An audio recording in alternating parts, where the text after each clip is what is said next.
দেখো একবার, কি বলা যায়, সুপার সে উপার। কি ঠিক বললাম তো? ফাইনাল টাচটা দিচ্ছি, তো তোমাদেরও একটু দেখিয়ে নিলাম। একদমই বাজু প্যাটার্নের, হাতকে অলংকৃত করবে। সিলভার টাচটা বেশি আছে, তবে গোল্ডেন এবং কপার টাচটাও কিন্তু হালকার উপর আছে। খুবই সুন্দর, খুবই সুন্দর। অনেকের ধারণা এই ধরনের কাজগুলো, এই ধরনের হাতের কাজগুলো খুবই ইজি, খুবই সহজ। আমি বলবো হ্যাঁ, একদমই কাজ কোনোটাই কঠিন নয়। যদি সেটাকে ভালো করে রপ্ত করা যায়, কৌশল পদ্ধতি আয়ত্তে আনা যায়, তাহলে কোনো কাজই কঠিন নয়। মূলত এই ধরনের হাতের কাজগুলো করতে যেটা লাগে সেটা হচ্ছে নজর।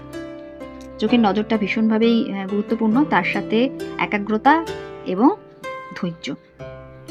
নজরটা এই কারণেই লাগে, এই যে একটা রাখি, এই যে ব্যালেন্সটা, এতগুলো মেটেরিয়ালস এতে বসেছে, এই ব্যালেন্সটা ঠিকঠাক না করতে পারলে এটা কিন্তু ভালো লাগবে না।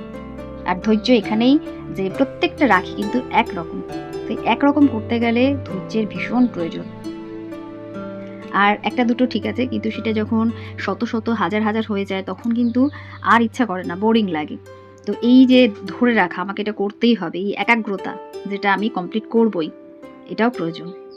তো দৃষ্টিশক্তি, ধৈর্য এবং একাগ্রতা ভীষণভাবেই জরুরি।